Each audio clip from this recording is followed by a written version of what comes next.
Alright, welcome everyone. Let's try to make a video about YOLO. I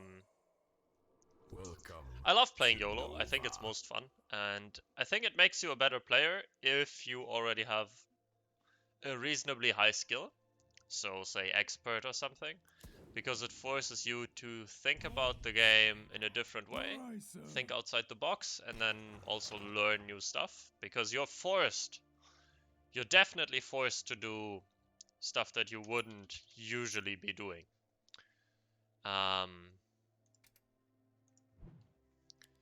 And this game, I'm playing against L1, who is streaming. You can probably find this VOD on...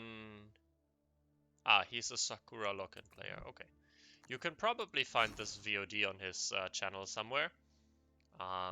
Right now it's Saturday and it's 10:25, 10:20 something a.m. So if you want to find the VOD to watch from his perspective, go right ahead. So yeah, as always with YOLO, 7 income, but if you reroll, you lose 1 income. So you want to save the reroll for as long as possible, and you really need to understand your weak waves, your strong waves, and then play around these and also see what your teammate is doing and all these kinds of things. Yeah, L1 playing Sakura, basically maining Sakura, so I don't know how strong it is yet. I think it forces you to overbuild quite a bit in the early game, and then you're going to be quite ahead. But I'm not sure if it actually helps you snowball enough to justify its cost, especially because it's really weak on 7 and 8. So my plan for this game is to kind of snowball a bit, because I'm sending into an overbuilder, so I'm going to go heavy on the king upside and see how that does against the Sakura. And I know that Tuvis is a very income-heavy player, so I will just, abuse it and push really, really hard if I can. But he does have a lot of workers typically when he does that, so let's see. The first problem with Pota is always wave 4, as we all know. Pota is very weak there, so I will have to find some sort of a solution. I'm currently considering A, re-rolling, and B, trying to get the elite archer out. I do not have to build here because Tuvis cannot afford the DT. I will reroll and see what I get. Okay. Not ideal.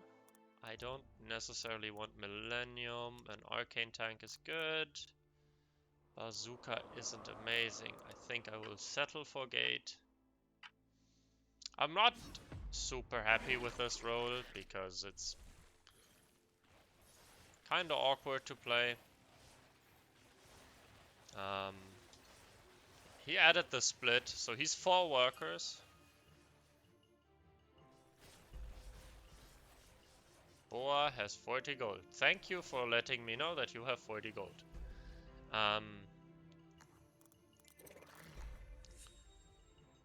Okay, so what I'm going to try to do is... Yeah, my gold is really ugly, so I kind of have to go for the elite archer now. And this is very much a do not try this at home thing.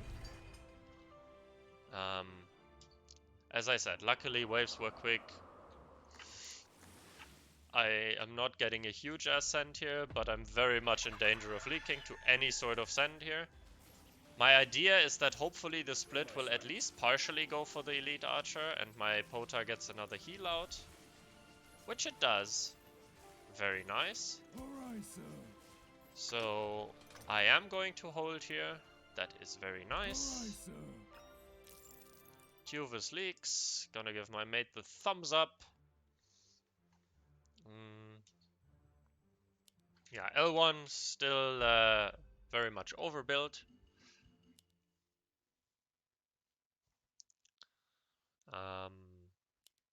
But we need to really care because our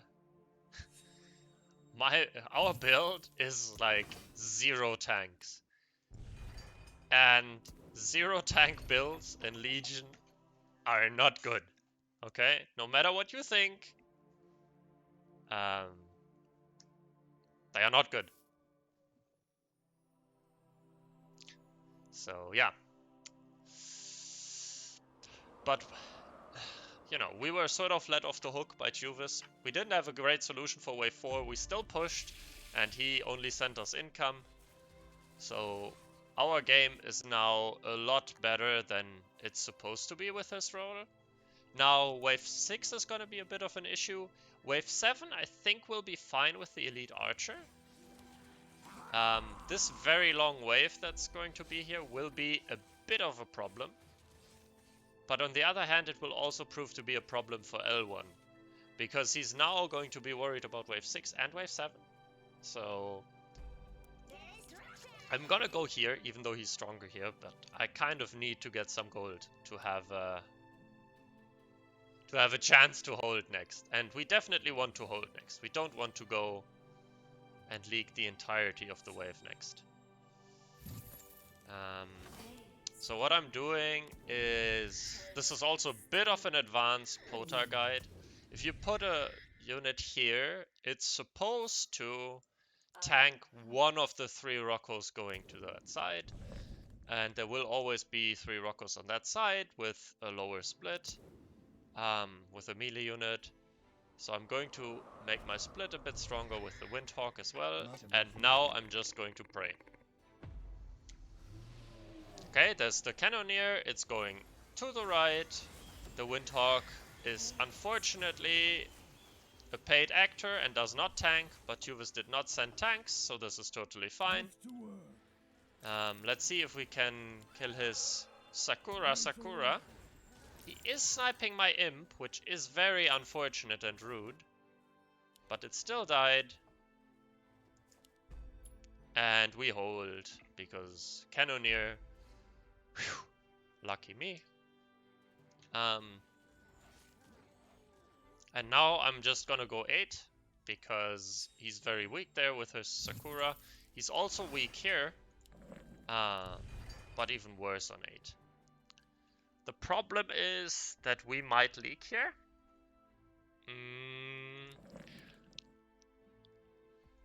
I am going to do this, so we hopefully hold. Should be okay. Yeah, wave 8, L1 is very weak, so I'm very, very happy to go there. 10 workers, very good count. And we've managed to play around our weak waves very well. Okay, now we can actually just push very, very hard.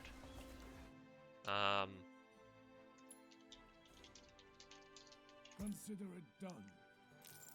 Because next wave we're strong. Wave 9 we will have a Soul Gate at least. It's not amazing, but Soul Gate is really, really strong on 10. On 9, yes, sorry. Juvis did overpush, so he's leaking with Harbinger. So maybe we should care next and not push 2 more workers. And just get 1 more. Juvis is really hard to play against because he does income a lot, and that makes it kind of easy in a sense to play against him, you might think. But he is a little Ashton, as I like to say, because he's really, really push heavy. So you can get huge resends and you still need to be very, very careful and mindful and always ask yourself, was that a full send or did he skip after income and all these kinds of things?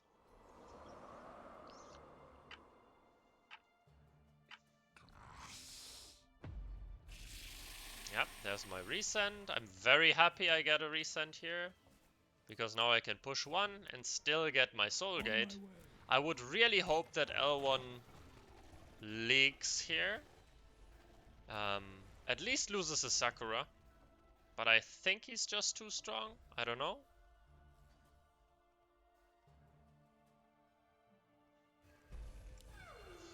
Sakura.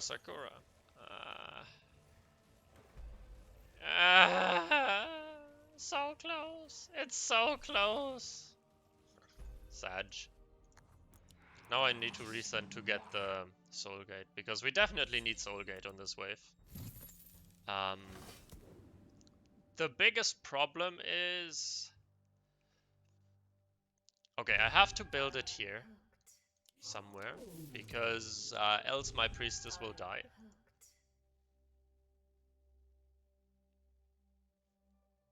And I think this should protect my Pota enough. Next wave I'll get the Trinity Archer, and then I'm kind of good to go, I think. I have a nice block build with the Windhawk going, but such is life. Yeah, Pota is fine, very good.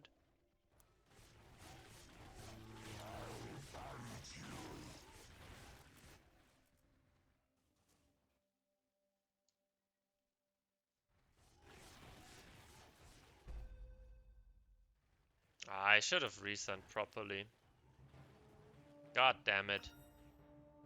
Oh, the Sakura should die. Nice. So we're not pushing here because despite getting Ascent next wave, we're really, really weak. So no need to overpush. I think I can kill the Sakura again next wave. Yeah, my mate is even joining me. Not enough myth. Should have thought about sending. I was hoping to get a pack leader, and then I realized I'm not getting it, and then I went for double dino, but obviously one of those wasn't an income, which is kind of a waste of 18 gold. If I just spam snails, it's just fine. Anyway.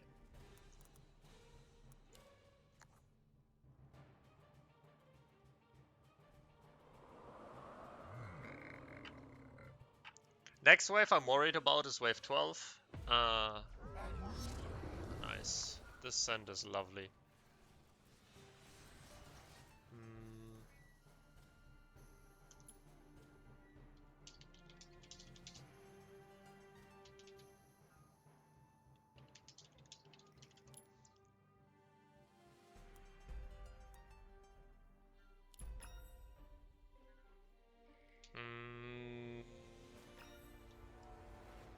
I think we should long save now.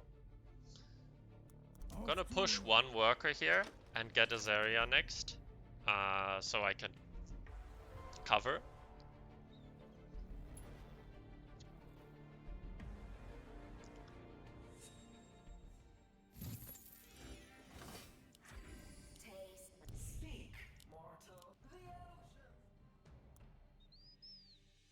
Okay, so what I'm doing here, this is also sort of a takeaway, right? So I played around my role, I knew where I was weak, I kind of played Tuva's income tendency against him to still push workers despite being weak. And now we're entering the mid game, we are ahead, my mate is being saved on. And I know Tuvis, he has a Kingpin, he has Honeyflower. What he's gonna do now is he's going to full push. He's going to full push. He's gonna go completely nuts on workers. I know it, he does it every time. And he is going to be very weak on 14, and L1 will have Canopies, but if I get to send like 2-3 ogres, they will be fucked there. So all we need to do is get there. So I am purposefully under pushing now, just to make sure we can actually get there. Because they will not save till 14. There's no way they save till 14. Also because Boa is really strong on 14. I don't know exactly when they want to send. In theory, I would say this wave is a good wave to send. But Boa is kind of strong here. And, you know, 12 is also not... I mean, I have a Trinity Archer. I'm not amazing here because of the gate, but I still do not expect them to send here. I think they expect the 13 send, and they want to match us. So I am preparing to cover on 13. Because despite Boa having lifesteal doppel, there will be 2 or 3 4-eyes, completely ruining the double. Okay, they just go income here, perfect. I'm easily holding. Alright, sir. Now we can just ruin them on 14, and this is really good for us. Yes, I sir. don't think, even if Tuve is full sense, by the way, I leak here. Else I wouldn't have gone for the gate, but this was just sort of cover me on both waves, Alright, you know? sir. So this was kind of the best of both worlds that I could go for.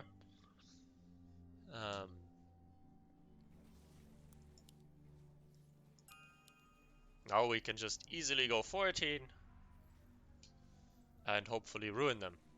L1 is kinda good there, but I think the send will just be big enough to ruin him.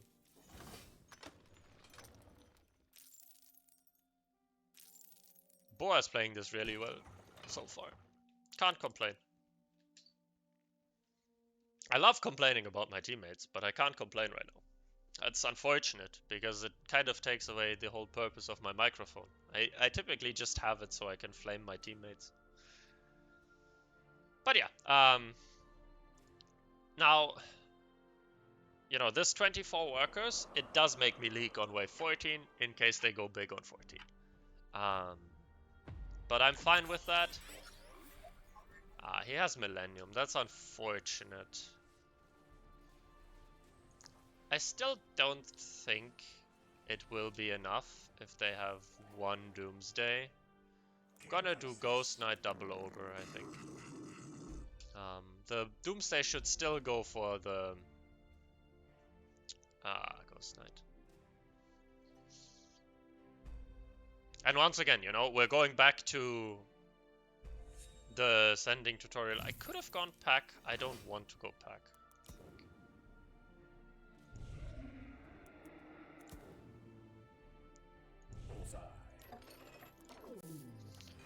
So what we're doing here is we're purposefully going for a lower split so the Priestess tanks more, because this is an arcane, a magic damage wave, and we have Titan, so we definitely want more units here to utilize the heal more. Yeah. And going back to the sending stuff, right? We want to counter their strong units. We don't want to counter the Sakura or all the split. We really want to counter the Doomsday Machine, and a Ghost Knight is the perfect counter for this. It does get ruined by the Tempests, unfortunately, but I still think it was worth it. And I'm through his tank line already. I will unfortunately be leaking here, despite getting another heal, which was pretty clutch. But I think they just die, and I think we just win the game. Shut down!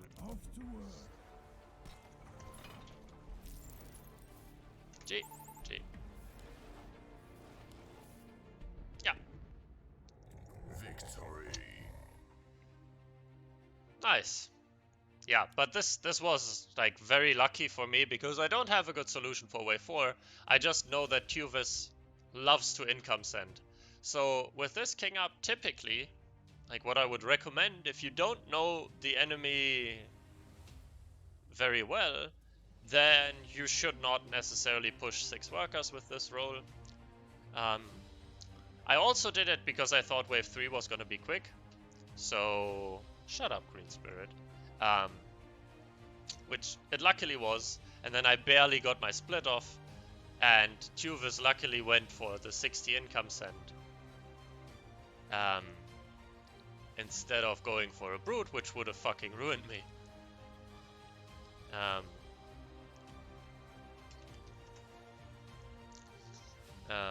Yeah, and then, you know, I made workers, I'm kind of safe. I get a send on wave 6, luckily, where I'm stronger than on wave 7, because Tuvis had to send to get his Harbinger out. And then my game is kind of set. So, yeah. I hope you could learn something about Priestess. You really need to... So, with Priestess, you really need to have a solution for wave 4. You need to have a solution for wave 6 and 7. Those are your weakest waves. Wave 10 is... You typically leak wave 10 unless you have a very good solution for that wave, but that's fine. Especially if you can communicate it early enough so that your teammate can cover you. Which I did not, but I saw that Boa has your Zora Sea Dragon and Nightmare, so it's fine. And yeah, then game is just kind of easy. You know, and I purposefully underpush to cover here, which in the mid game, I think if you spot they have a combined weak wave, which I think is 14 for them, and you want to save for it, you need to underpush. You need to be plus. And this send on 10 gives us all the freedom in the world, as long as I don't overpush. And that's exactly what I did. Easy cover on 12. And at this point, we both have Ascend. Now we just need to survive 13. Okay, easy. I always hold 13. And I know on 14, Boa is going to hold or do very well because lifesteal doppel and steeds and all these kinds of things. So at this point, it's fine for me to overpush, so I can leak L1 really hard. And that's what I did. So yeah, I hope you could learn something. I don't know exactly what the title is going to be. Let me know if you have any questions and any suggestions what I should change. Anyway, peace out.